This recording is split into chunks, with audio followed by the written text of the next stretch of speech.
Muchos recordamos la historia de Abril, la beba que en 2004 fue trasplantada del corazón en el Hospital Garraham. Su mamá y su papá recorrieron medios y despachos buscando concientizar sobre la importancia de la donación de órganos. Hoy tiene 22 años, es psicóloga y vive su vida como cualquier mujer de su edad. El corazón de Ayelén, una nena de 18 meses, fue el mejor regalo de su vida. En cambio, la historia de Justina no terminó de la misma manera. Murió a los 12 años después de esperar un corazón. Encabezó la lista de espera de trasplantes durante 120 días y su caso inspiró un récord de inscripción de donantes de órganos, pero no le alcanzó. Dos historias con finales diferentes que muestran la importancia de donar órganos. En la Argentina, este año 804 personas recibieron un órgano milagroso, pero hay 7.363 que necesitan ese milagro para salvar su vida en este momento. Donar órganos salva vidas. Hola, bienvenidos a Noticias a las 12. Estos son los principales títulos a esta hora. Conflicto en el Garraham. El gobierno nacional le exigió a los residentes del hospital pediátrico que suspendan el paro por 48 horas para habilitar una mesa de negociación. Desde el Ministerio de Salud afirman que hay recursos suficientes para mejorar los salarios, pero que el presupuesto se destina a puestos administrativos y a gastos políticos. Los trabajadores desmienten los números del gobierno y por ahora tienen decidido sostener la medida de fuerza. Junio llega con aumentos de precios. El mes va a estar marcado con alzas en los alquileres, prepagas, colectivos, subtes y cuotas de colegios, entre otros servicios. Las subas van a impactar en el índice general de precios que mide el INDEC y que se va a conocer los primeros días de julio.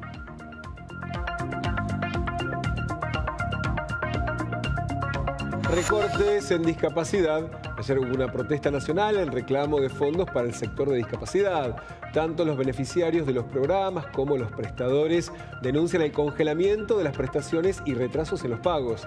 La protesta también fue para reclamar la sanción de la Ley de Emergencia en Discapacidad, que ya tiene dictamen de la Comisión en la Cámara de Diputados. Los bloques opositores intentarán darle media sanción la próxima semana. Y a 20 años de la tortura, Shakira y Alejandro Sanz lanzaron su nuevo tema. Ya venían pasando algunos adelantos de este videoclip, Bésame, y ahora ya lo podemos ver completo con la gran incógnita. ¿Se besarán o no al final del clip? Di María vuelve a jugar en Argentina con un bienvenido a casa. Rosario Central confirmó el retorno del campeón del mundo y su incorporación al plantel dirigido por Ariel Holland. Qué alegría tan grande poder cumplir nuestro sueño, dijo Fideo, que va a volver a jugar en el Canalla una vez que finalice su participación en el Mundial de Clubes con Benfica.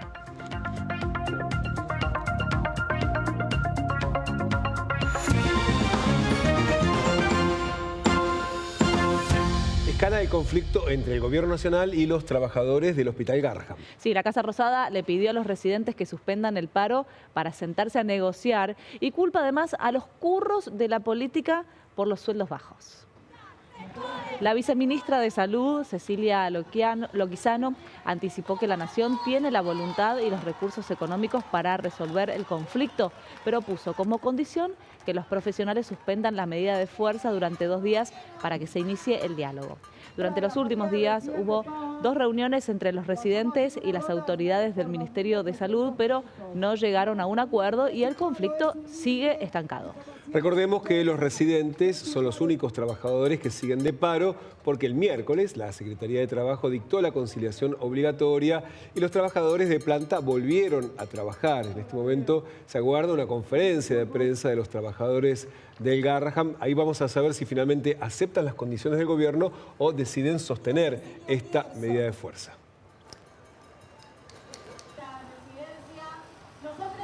Y en la pediatría en general.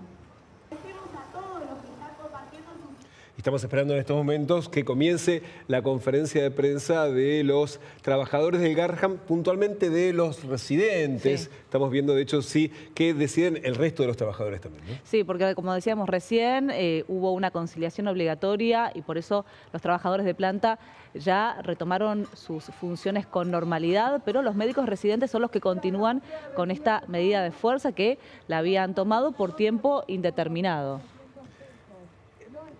No es un paro, es un límite. Discapacidad en emergencia. No es un paro.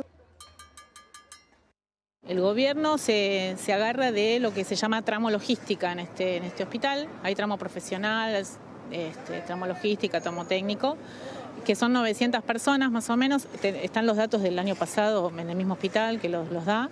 En el tramo logística hay cerca de 10 ocupaciones entre administrativos, mantenimiento, lavadero, ropería, maestras de jardín. Eso significa logística. Eso significa logística y algo y más todavía. De esas 900 personas, los que se dedican a la parte administrativa, que también es muy diversa, porque puede ser secretario de un jefe, puede ser administrativo de ventanilla, central de turno.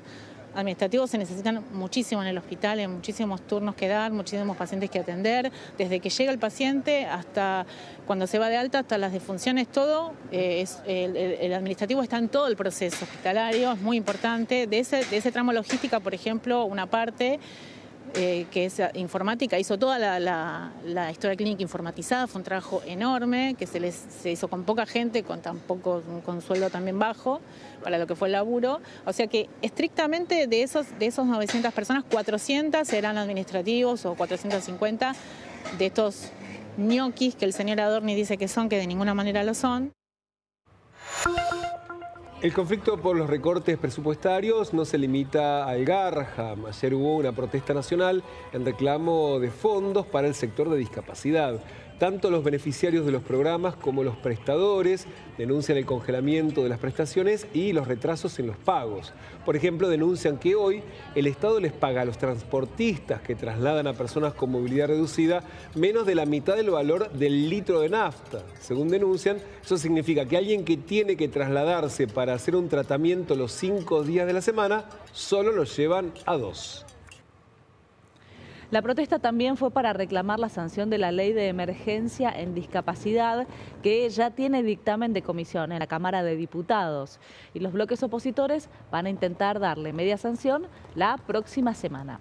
La norma prevé la ampliación de los recursos para los servicios para las personas con discapacidad y para las pensiones. El gobierno lo rechaza porque argumenta que el proyecto pone en riesgo la meta de déficit cero y no prevé fuentes de financiamiento adicionales. Y para hablar más sobre este tema, ya estamos en comunicación con Guillermo Ocao. Él es padre de 2 chicos con discapacidad y también director de la murga inclusiva de la Asociación para Espina Bífida e Hidrocefalia. Gracias por atendernos. Hola, Guillermo. Hola, buenos días. Queríamos contarnos en tu vida cotidiana, en la vida cotidiana de tu familia, cómo afecta esto que ayer se denunció en la calle y que también forma parte de este proyecto de ley de emergencia para la discapacidad. Bueno, los papás estamos con mucha angustia porque notamos que los lugares donde concurren nuestros hijos están con muchísimas dificultades, están con dificultades de pago al personal, con dificultades para pagar las tarifas y los servicios se ven perjudicados. Más allá que lo que, como comentaban ustedes, la mayoría de los chicos que concurren, por ejemplo, a los centros de día, no lo pueden hacer los 5 días de la semana porque el problema de los transportistas, ¿no?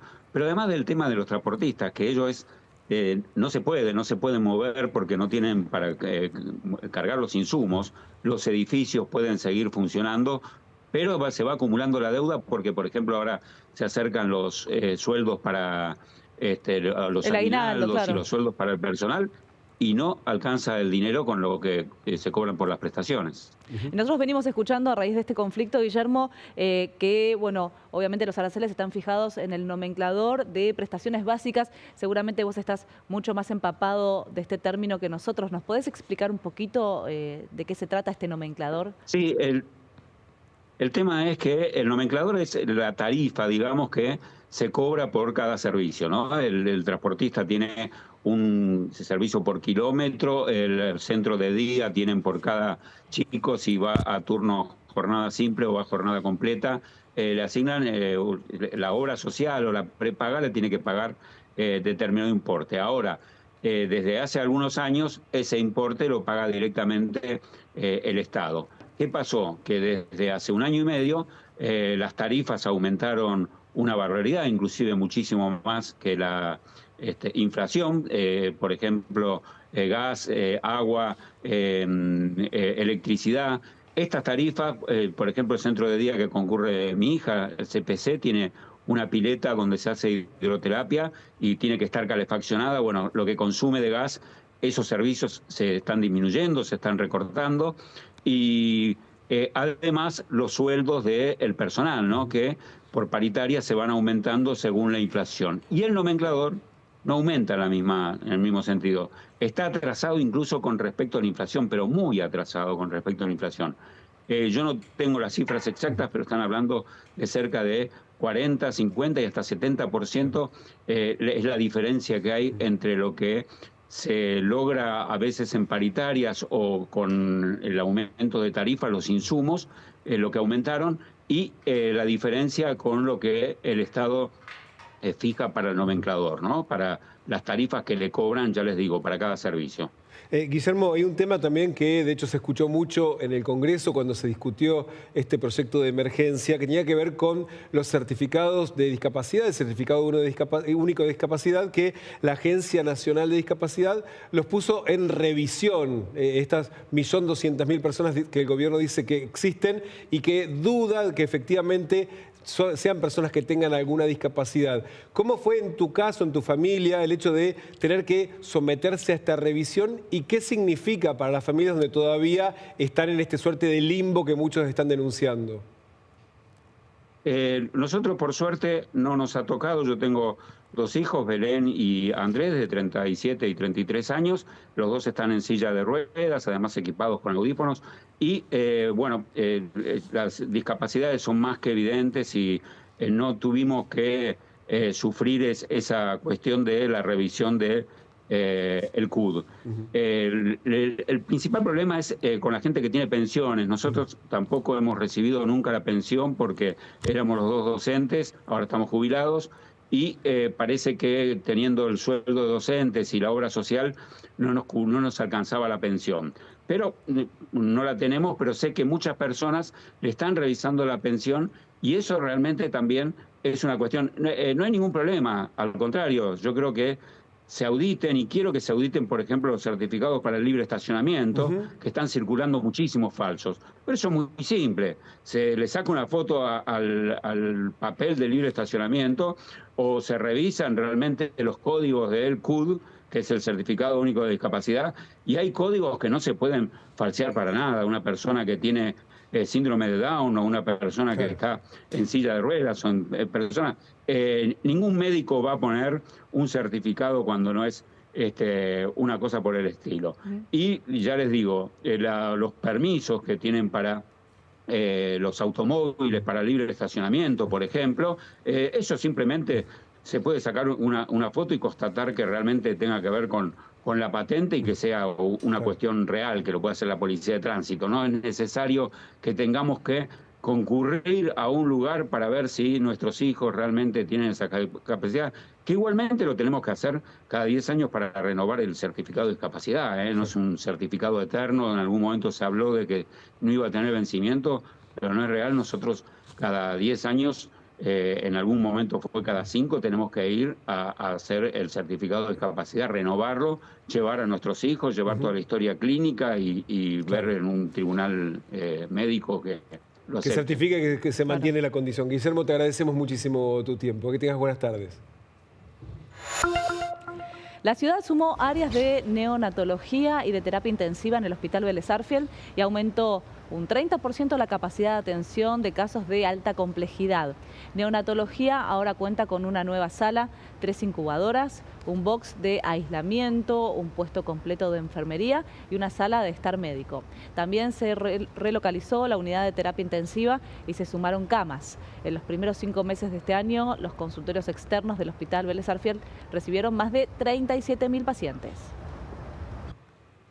Hospital Vélez Sarsfield, en la nueva terapia intensiva, en la ampliación del servicio de terapia intensiva, acomodamos lo que es neonatología en un sector nuevo y ampliamos terapia intensiva acá, además con sectores mejores para los médicos, para los enfermeros, office de enfermería.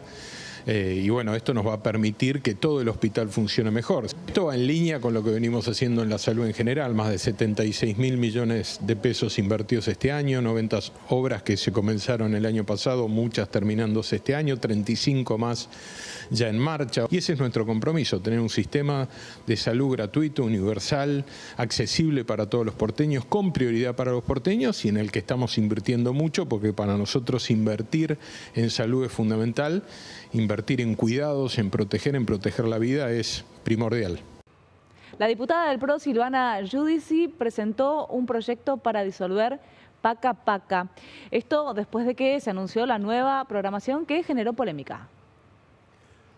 En sus redes sociales, Giudici dijo que Paca Paca no debe existir y que Canal 7 debe ser la única señal estatal de contenidos informativos, objetivos y contenidos audiovisuales diversos. Afirmó que las demás señales fueron creadas durante el kirchnerismo para amplificar contenidos políticos y escribió: no olvidar y no repetir errores del pasado es fundamental para el cambio. Además, para poner a disposición El pedido surge luego entonces de que se anunciará la nueva programación del canal. Sí, tiene, a ver, por ejemplo, Dragon Ball Z, un ciclo de ajedrez, que van a ocupar la grilla, pero la polémica se generó por una serie animada, muy particular, Nieves. Sí, así es, Brenda. Bueno, la programación se lanzó hace unos días, dijeron cuáles iban a ser los programas que iban a estar. De hecho, compartieron un tráiler donde se ven algunas de las imágenes de todas estas series animadas y también de algunas producciones locales. Turtle Twins, Hermanos Turtle, se llama la producción de La Polémica, pero vamos a repasar un poco cómo lo habían anunciado, cómo habían anunciado su programación. Lo habían hecho con un Twitter donde se referían exactamente a que se iba a acabar la bajada de línea. Dijeron, llega una nueva programación pensada para divertir, sorprender y acompañar a los chicos de hasta 12 años, sin bajada de línea ideológica y poniendo el foco en los valores, habían dicho. Y ahora la polémica surgió porque se empezaron a ver estos dibujos. ¿De qué trataba la historia de estos dos hermanos que están con su abuela? Su abuela es cubana, esta historia es de Estados Unidos. Y tienen también de acompañante a un mapache y a un robot que los van acompañando en sus aventuras. Pero vamos a ver un fragmento donde hablan de, por ejemplo, entre otras cosas, de los derechos. O sea, si necesitas algo para sobrevivir, ¿no debería ser un derecho? En realidad, no. Miren, podemos tener necesidades y deseos como alimento, refugio, educación y atención médica, pero los únicos derechos que tenemos son los que no obligan a nadie a trabajar para nosotros. Nuestra vida, libertad y propiedad. Bueno, ahí estábamos viendo uno de los fragmentos y, por ejemplo, ¿qué dice la Convención Internacional de los Derechos del Niño sobre los derechos que acá llaman necesidades y para las que otro tiene que trabajar? Por ejemplo, repasamos los derechos, dicen, por ejemplo, el artículo 24 de la Convención Internacional de los Derechos del Niño dice que los Estados partes reconocen el derecho del niño al disfrute del más alto nivel posible de salud y luego continúa. Los Estados se esforzarán por asegurar que ningún niño sea privado de su derecho al disfrute de esos servicios sanitarios. Y luego en los siguientes artículos especifica un poco más sobre esto. Habla de las cosas que mencionaban acá en este video, por ejemplo, la alimentación, la salud, un ambiente sano, la educación, etc. Siguieron, hay muchos videos circulando sobre esta dupla de hermanos y hay un video, por ejemplo, en donde hablan de la universidad y la educación. Pues tal vez te dijeron de pequeño que no sirves si no eres profesional, pero al éxito se llega por muchos caminos y no todos cruzan la universidad. ¿Es cierto que ir a la universidad no nos garantiza un buen trabajo? Bueno, la inflación se ha duplicado en los últimos 40 años, mientras que el precio de la universidad se ha cuadruplicado. ¿Cuadruplicado? ¿Cómo? Solo millones en subsidios y préstamos gubernamentales para estudiantes, costos inflados de administración y una campaña de marketing tan poderosa que millones creen que sin título universitario serán un fracaso. Por supuesto que algunos trabajos sí requieren un título. Médicos, abogados, contadores y otras personas súper divertidas. Pero esos diplomas son muy caros y hay muchos trabajos muy buenos que no los requieren. Bueno, ahí estaban hablando, hay muchas profesiones que no requieren ir a la universidad, de todas formas no deja de hacer ruido que en un producto para niños se diga que no hace falta estudiar, no hace falta ir a la universidad. Y también estos dibujos hablaron de la familia, específicamente de las familias monoparentales. Quienes crecieron sin un padre tienen más probabilidades de vivir en la pobreza, cometer crímenes y tienden a dejar la escuela. Además, es mucho más probable que esos niños abandonen a sus futuras familias. Así es como la falta de padres se ha extendido como una enfermedad a lo largo de generaciones, dejando a millones de niños sin un padre en sus vidas. Fuerte las declaraciones, ¿no? Esta idea de que si hay familias monoparentales, las chances crecen de ser delincuentes, ¿no? ¿Es eso? Sí, además es estigmatizante. Imagínate un nene ve eso y tiene un amiguito que no tiene mamá, no tiene papá, que va a pensar que su amiguito va a crecer en la criminalidad. No, no está bueno. Hay que ver si finalmente son esos los capítulos que llegan al aire de Paca Paca. El domingo empieza junio. Empieza junio. Y llega con aumentos. Sí, así que en minutos después de la pausa te vamos a contar cuáles son los servicios que van a aumentar y en qué porcentaje. Ya volvemos.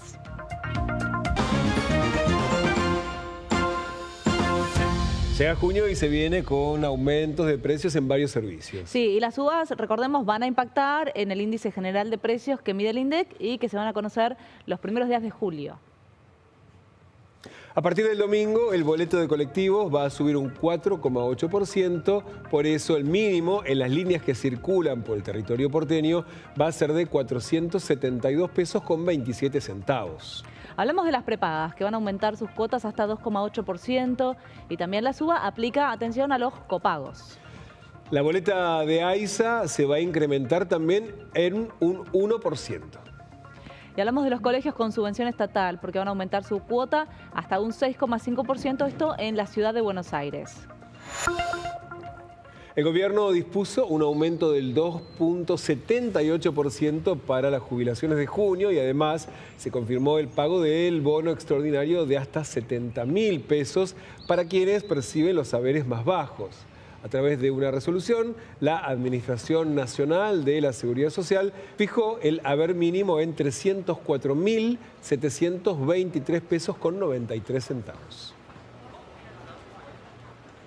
Y el juicio oral por la muerte de Diego Maradona va a tener que empezar de nuevo, esto después de que el tribunal lo declaró nulo. Tras la nulidad y la recusación de la jueza Julieta McIntosh, que fue suspendida por 90 días y enfrenta pedidos de juicio político, tanto los familiares de Maradona como los enjuiciados coincidieron en manifestar su contrariedad por el desenlace de las 19 audiencias por las que ya habían pasado más de 44 testigos y peritos. También Fernando Burlando, que es abogado de Dalma y de Giannina, hizo sentir sus críticas. Creo que el impacto recibido por la justicia fue muy grande por toda la sociedad en realidad y creo que están dadas las condiciones para que todos pongamos un poquito de sí, sobre todo la justicia, y llevar a cabo este juicio lo antes posible. Los jueces van a tener que estar mucho más atentos que en cualquier otra causa. Esta causa tiene vida propia, quiero que entiendan. O sea, fíjense por los costados que uno trata de indagar, encuentra cosas como, bueno, como lo que le pasó a la doctora McIntosh. Yo tengo fe que antes de fin de año poder tener sentencia. Ahora la Cámara de Apelación y Garantía en lo Penal de San Isidro deberá realizar un sorteo entre los 6 tribunales restantes para designar cuál se hará cargo del nuevo debate, que no comenzaría antes del próximo año. Además, el sorteo puede demorarse porque antes se debe hacer un trámite interno certificando qué jueces pueden participar y cuáles no. Se va a volver a presentar los mismos testigos, se va a volver a presentar esa misma prueba, pero el testigo no se puede contradecir tampoco. No puede obviar ni omitir situaciones, hechos que pudieron apreciar y que mismo ya trajeron a juicio. Este precedente que se marcó, que se tomen ciertos recaudos, más que nada por el tema, por el caso. Esto se difundió en todo el mundo y es un retraso a lo que es la justicia argentina, porque quedamos en vista de todos, de tanto lo que estudiamos, de lo que buscamos, de los que nos capacitamos sobre el derecho comparado, que muchos estaban en el foco de qué es lo que iba a pasar en la causa Maradona, cómo se iba a llevar adelante, cómo se iba a trasladar, cómo se iba a apreciar qué iban a presentar, qué no iban a presentar. Todo el mundo estaba esperando este juicio. Entonces ahora, para no cometer estos errores, sí, yo creo que se van a tomar los ciertos recaudos. Podrá intervenir ahí la Suprema Corte de la provincia de Buenos Aires, hacerlo aún más privado, para que tenga un normal desarrollo y que, como decía el doctor Burlando, también se dicte una sentencia dentro de un plazo mínimo o lo más rápido posible. No sé vos, Bren, pero es viernes y yo estoy pensando que voy a hacer el fin de semana. O sea, aparte de ver la carrera de España, claro, aparte tenemos muchas cosas en la ciudad de Buenos Aires para hacer, ¿no, Nieves? Sí, mucho relacionado con el teatro, pero no de la manera tradicional. Ayer, por ejemplo, te contábamos de una exposición, un expo concierto. Bueno, ahora vamos a ir a la exposición que se realiza en el Museo de Arte Moderno. Esto es teatro, 11 escenas experimentales del Ditela al Paracultural, como para poder recorrer cómo empezó el under en los años 60 en el Ditela, luego en el Paracultural con el renacer de la democracia. Muchos humoristas que hoy vemos en televisión y en el teatro comercial también surgieron de acá. Esto es teatro todos los días de 11 a 19 horas. Inauguró ayer, va a estar hasta febrero en el Museo de Arte Moderno. Después, mañana seguimos con el teatro, nos vamos al Paseo La Plaza y para los que dicen no voy al teatro porque es caro, mira, stand-up desde 4.000 pesos en Nixon, en el Paseo La Plaza. Vas a poder ahí encontrarte, bueno, con todas estas historias que hay siempre en el stand-up, que de esas risas incómodas porque te sentís identificado, de la mano de Juan Gabriel, Nacho, Milena y La Negra en el Paseo La Plaza. Me encanta el stand-up. ¿Te gusta? Bueno, estás invitada, entradas muy económicas, podés tomar algo, ir con amigos, tomar algo, comer algo, mientras disfrutás del show. Sí, el tema es que si sos vos el que se ríe, sí, es un papelón. Yo me río mucho, pero nadie quiere venir conmigo, por cómo me río. A los demás si te reís, Brenda, muy contagiosa su risa. Y ahora nos vamos a Tarde de Boleros en el Palacio Libertad, el domingo a las 18 horas, de la mano de Paulina Torres, para, bueno, después de tanta risa, bueno, enamorarte un poquito con los boleros clásicos, Bésame Mucho, entre otros temas. Recordá, entradas gratuitas las tenés que retirar una hora antes por la puerta del Palacio Libertad.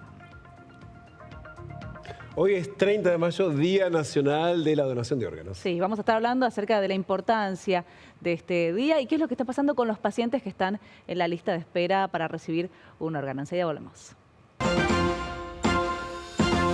Hoy, 30 de mayo, es el Día Nacional de la Donación de Órganos. Sí, el objetivo es remarcar que con la donación de órganos se salvan vidas. La fecha se celebra desde el año 1997, año en el que se concretó esta fecha en recuerdo, se decretó, perdón, esta fecha en recuerdo del primer bebé que nació después de que su mamá recibiera un trasplante en el país. A partir de la ley Justina, todas las personas mayores de 18 años en la Argentina son donantes de órganos, esto a menos que expresen lo contrario. Se la conoce como ley Justina por el caso de Justina Locane, que murió a los 12 años mientras esperaba un trasplante de corazón en el 2017. Su historia inspiró este proyecto de ley que fue aprobado en la Cámara de Diputados el 4 de julio del 2018. En el año 2024 se realizaron más de 4.200 trasplantes de órganos en nuestro país. Vamos a ver los datos en lo que va de este año. Donación de órganos, decíamos, en lo que va de este 2025 ya se realizaron 1.613 trasplantes.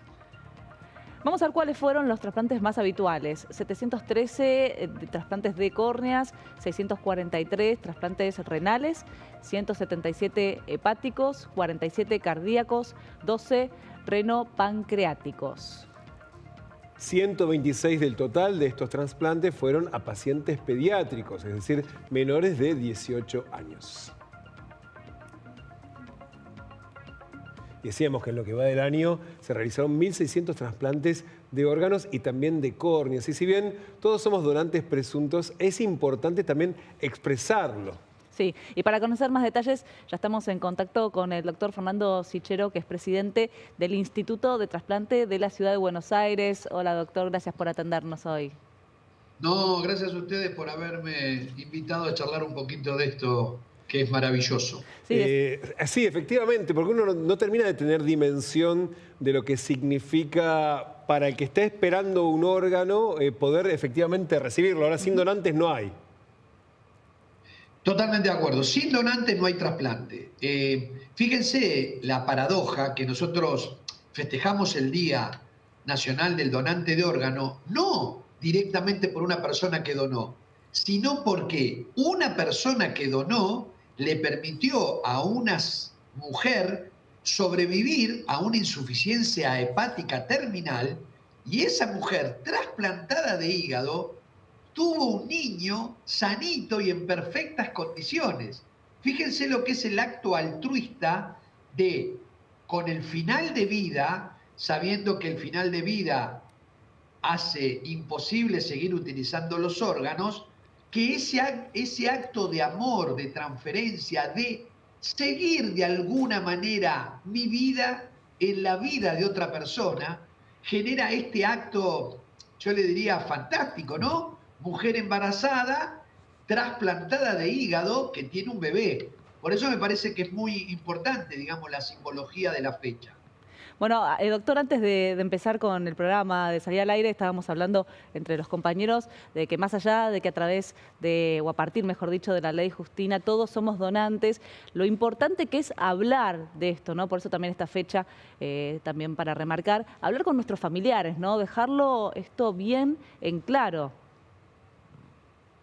Tanto es así que fíjense que la ley dice que a partir de este momento todos somos presuntos donantes, salvo que digamos lo contrario y que lo dejemos instalado a través del RENAPER en el Registro Nacional de las Personas. ¿Por qué? Porque el Instituto de Trasplante de la Ciudad, como cualquier órgano jurisdiccional para la obtención de órganos de procuración, lo primero que hace cuando llaman de un ente de salud público o privado, dice: tenemos un potencial donante. ¿Qué le pedimos nosotros? Edad, sexo y número de documento. ¿Por qué? Porque si vemos que en el documento la persona, cuando estaba en su estado de salud plena, dijo: no quiero ser donante, automáticamente se termina el operativo. Ahora, si no dice en el documento que no quiere ser donante, la familia, a diferencia de antes de la ley Justina, ya no se puede negar. ¿Y saben qué hizo la sociedad? Fue la ley que más rápido se promulgó en la República Argentina. Entre la sanción y la promulgación en el edicto nacional, tardó 2 meses. No hubo un solo voto en contra. ¿Qué dijo la sociedad? Señores, le pasamos la responsabilidad al mundo médico. ¿Por qué? Porque en el momento que lamentablemente un familiar fallece, sea la causa que sea, antes se lo ponía en una disyuntiva a la familia. Mire, podrá tener que elegir donante. si lo hacía o no. Imagina, estoy perdiendo a mi familiar y le tengo... No, ahora no se le pregunta más, ahora se lo contiene al familiar, se le explica, pero no se le pregunta más. Esa disyuntiva la sociedad se lo pasó al ámbito médico. Por eso me parece que la ley es muy positiva. Doctor, ahora uno se imagina los operativos, la velocidad con la que se trabaja. Vos estás a cargo del instituto en el ámbito de la Ciudad de Buenos Aires, con las instituciones médicas de la Ciudad de Buenos Aires. ¿Cómo es eso desde el momento en que desde un hospital se comunican con el instituto para decir: mira, hay un paciente que es un potencial donante, es joven, fue un incidente vial, que suelen ser muchos de estos casos? ¿Cómo es el operativo? Bueno, digamos, primero lo que dice la ley. Uno tiene 2 tipos de donante universales. El que se le paró el corazón, que es un cadáver, y dona tejidos, córneas, músculo, válvulas cardíacas, piel. ¿Por qué tejidos? Porque al no latir el corazón, la sangre se coaguló, entonces los órganos sólidos no sirven. Y después está el donante a corazón batiente. ¿Qué quiere decir? La persona que dejó de ser persona porque no tiene más cerebro, ya lo dijo Juan Pablo II en el año 2000, que dijo: nosotros somos humanos, tenemos espíritu, tenemos alma, porque a diferencia del resto de los animales tenemos un cerebro. Si el cerebro deja de funcionar y se certifica que no funciona más, es un donante cadavérico. Nosotros hacemos el certificado de defunción in situ, haciéndole un montón de pruebas a esa persona, lo declaramos muerto y a partir de ahí se puede hacer la extracción de los órganos. Ahora bien, ¿cómo es el mecanismo? Denuncia, confirmación que no tiene negativa, se lo evalúa en el lugar donde falleció. Decimos sí, porque por ejemplo puede ser una persona que se le paró el corazón pero tiene otras causas, la edad pasada, infecciones, entonces ese no puede ser donante. Si todo está bien, al corazón batiente hay que mantenerlo a ese cadáver, porque es un organismo biológico que necesita un tratamiento especial hasta el momento de hacer la ablación. ¿Y por qué corremos cuando hacemos la ablación? Porque el corazón más de 3 horas no puede estar afuera del cuerpo. Los riñones pueden estar hasta un día, el hígado hasta 12 horas, los pulmones 3 horas también. Entonces, cuando uno empieza y certifica y hace la distribución por una lista total y absolutamente transparente, que el único lugar quien la maneja es el INCUCAI. El INCUCAI tiene una lista central de pacientes en programados, urgencia y emergencia. Nosotros llamamos a los equipos médicos, le decimos, tenemos esta característica, pesa tanto, tenemos el hígado, los riñones, se tienen que hacer pruebas de compatibilidad y ahí se empieza a hacer la ablación. Entonces, ¿quién viene primero? Y los equipos de cardíaca, después los de pulmón. Como los de hígado y riñón tardamos un poco más, no hay ningún problema. Un operativo calcule más o menos que desde que comienza con el llamado de la institución hasta que termina de entregarse el último órgano, pasan entre 12 a 18 horas. Claro, rapidísimo, bueno. Sí, además uno se imagina la cantidad de gente, por eso es importante contarlo, para tomar conciencia y para poder saber que cada uno puede pasar esa situación como familia. Mire, Damián, tanta razón tiene que en un operativo multiorgánico actúan más o menos entre 130 a 150 personas. Por eso hay que dejar la leyenda urbana del tráfico de órganos. Es una leyenda urbana. En la República Argentina, en toda la historia judicial de la Argentina, no hay un solo caso de denuncia de tráfico de órganos. Es casi imposible. Ningún país organizado con la complejidad que significa un trasplante puede, vio cómo está cuestionado. Sí, claro. O sea, si tiene que hacerlo tan rápido y tan complejo, es muy difícil imaginar que pueda uno llevarse, no sé, una valija o un avión a cualquier lugar del mundo. Y con la cantidad de personas involucradas. Doctor, le agradecemos muchísimo este tiempo, le agradecemos sobre todo ayudar a difundir también la importancia de la donación. Y lo claro del mensaje, gracias. Ustedes, donar salva vidas.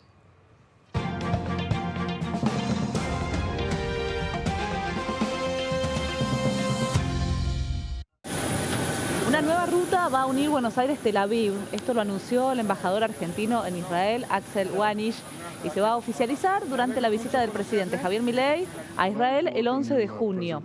La ruta va a ser operada por la aerolínea El Al Israel Airlines en un vuelo que va a durar entre 15 y 16 horas. El embajador argentino aseguró que esta conexión va a ayudar a fortalecer los vínculos económicos, turísticos y culturales entre ambos países.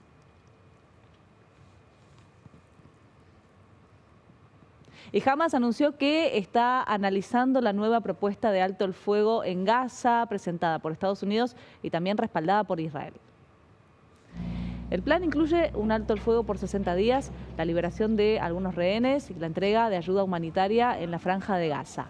Aunque el grupo terrorista dijo que la propuesta no cumple del todo con las demandas del pueblo palestino, no la descartaron y aseguraron que la van a seguir analizando. Mientras tanto, algunos sectores del gobierno de Israel se oponen a cualquier acuerdo con Hamas y quieren seguir con la ofensiva militar. La situación en Gaza sigue siendo grave. La ONU advirtió que es el lugar más hambriento del mundo y la crisis humanitaria no deja de empeorar. El presidente de Francia, Emmanuel Macron, pidió que Europa sea más dura con Israel si no mejora la situación para la población civil. Es viernes y hay música. Pensé que iba a decirme otra frase. No. En este caso tenemos novedades de Shakira.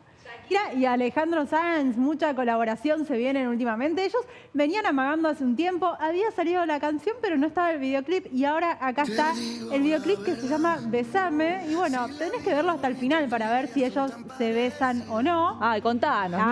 No te voy a spoilear, mirá, mientras charlamos capaz llegamos, ellos habían hecho juntos La Tortura en el 2005, después habían tocado en el 2006 un tema de Sanz, pero siempre querían colaborar, habían dicho, bueno, vamos a esperar a hacer algo, vamos a esperar a que sea lo indicado, no hagamos cualquier cosa simplemente por el hecho de estar juntos. Y ahora hicieron este tema. Vamos a poner un asterisco abajo. La ex novia de Alejandro Sanz es muy parecida a Shakira, así que quedémonos hasta el final a ver si hay beso. No, pero no nos dice. No, vamos a tener que ir a casa a ver el video. Bueno, vamos, nos juntamos a ver. Sí, claro, por supuesto. Y después la carrera. Bueno, y ahora vamos a ver cómo sigue el tiempo en la ciudad de Buenos Aires. Para esta tarde se espera una máxima de 15 grados y la noche va a refrescar un poquito, hasta los 10 grados, pero va a estar despejada. A ver el fin de semana. Mañana sábado, sol en la ciudad de Buenos Aires, la mínima 7 grados, la máxima 16 grados. El domingo baja un poquito la mínima, 5 grados y la máxima se mantiene en 16, pero con algo de nubes. Sí, y el lunes aumentan un poquito las temperaturas, 7 la mínima, la máxima 17 grados con el cielo algo cubierto. Y ahora sí hemos llegado al final del programa de hoy. Como siempre los invitamos a que se queden aquí en el canal de la ciudad. ¿Vas a esperar el beso? Espera, obvio, sí, no nos vamos. A las 20:30 se pueden seguir informando. Llegan Silvina Brandimarti con Jorge Elías. El lunes a las 7, sí, por supuesto, junto a Virginia Procela estamos tempranito y el lunes a mediodía nosotros. Sí, nos encontramos en N12 con más información. Gracias por acompañarnos, que tengan un excelente fin de semana.